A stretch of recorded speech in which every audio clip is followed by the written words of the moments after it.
अस्सलाम वालेकुम dear students, आप देख रहे हैं सैयद अली एकेडमी। और आज की इस वीडियो के अंदर हम लोग एमसीक्यूज का जिक्र कर रहे हैं जो बायोलॉजिकल मॉलिक्यूल से लिए गए हैं। और ये भी बायोलॉजिकल मॉलिक्यूल के एक खास टॉपिक यानी कि chemical composition of the cell से एमसीक्यूज लिए गए हैं। इंशाल्लाह आने वाली वीडियोस के अंदर हम मजीद एमसीक्यूज भी बनाएंगे, टॉपिक का भी डिसाइड करेंगे और उन टॉपिक्स में से बुक के अकॉर्डिंगली जो है एमसीक्यूज बनाए जाएंगे। तो आइए आज की इस वीडियो को शुरू करते हैं और देखते हैं। सबसे पहला हमारे पास मौजूद एमसीक्यूज जो कि है living matter of the cell is called dash.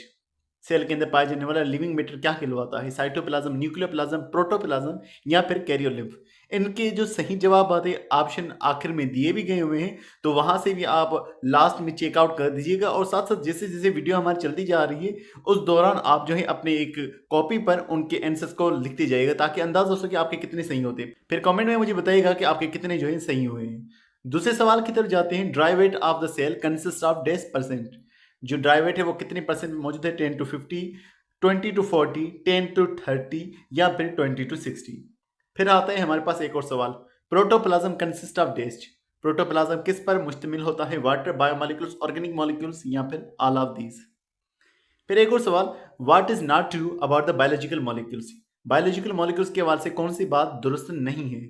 They are long chain organic molecules, they consist of carbon containing molecules, they are synthesised within the body of living organisms या फिर biomolecules can be inorganic in nature.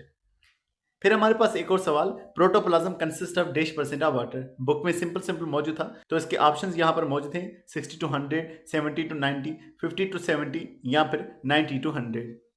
फिर हमारे पास मौजूद है there are dash major elements 6, 24, 16 या फिर 12। एक और चीज भी बताता चलूं आपको कि मेरा एक और चैनल भी है अल सादिक इंस्टीट्यूट, जहां पर तरतीब से फर्स्ट ईयर की वीडियोस जो है अपलोड की जा रही हैं, तो उसे भी चेकआउट और सब्सक्राइब करना मत भूलिएगा। फिर हमारा एक और सवाल। Major bio elements make dash percent of the biomolecules.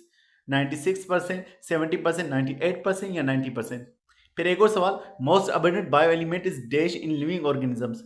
सबसे ज्यादा पाए जाने वाला बायो एलिमेंट कौन सा है? कार्बन, ऑक्सीजन, हाइड्रोजन या फिर नाइट्रोजन। फिर एक और सवाल आ गया।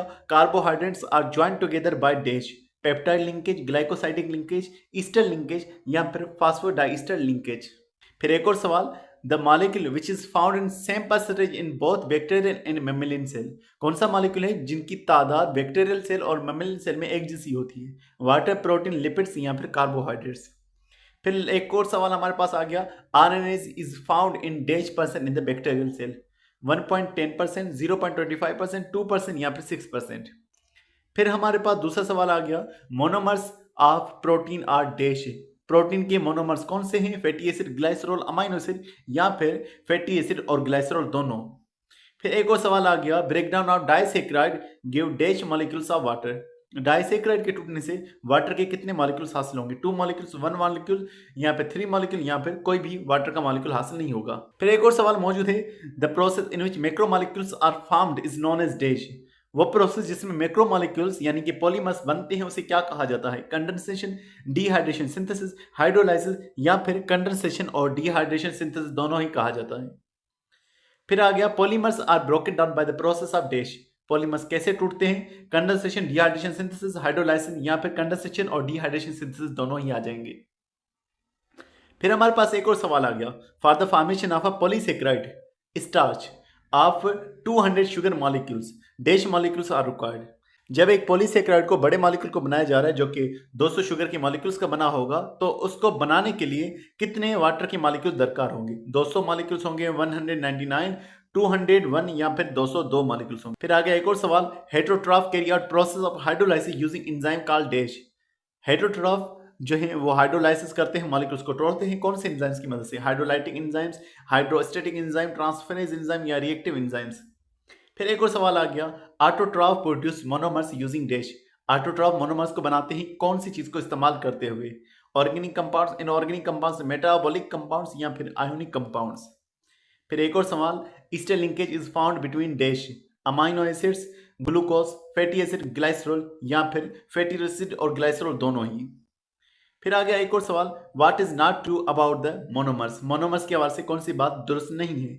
दे are building block of polymers, they are small size, low molecular weight compound, they can not be hydrolysed to produce more monomers, they break down by hydrolysis.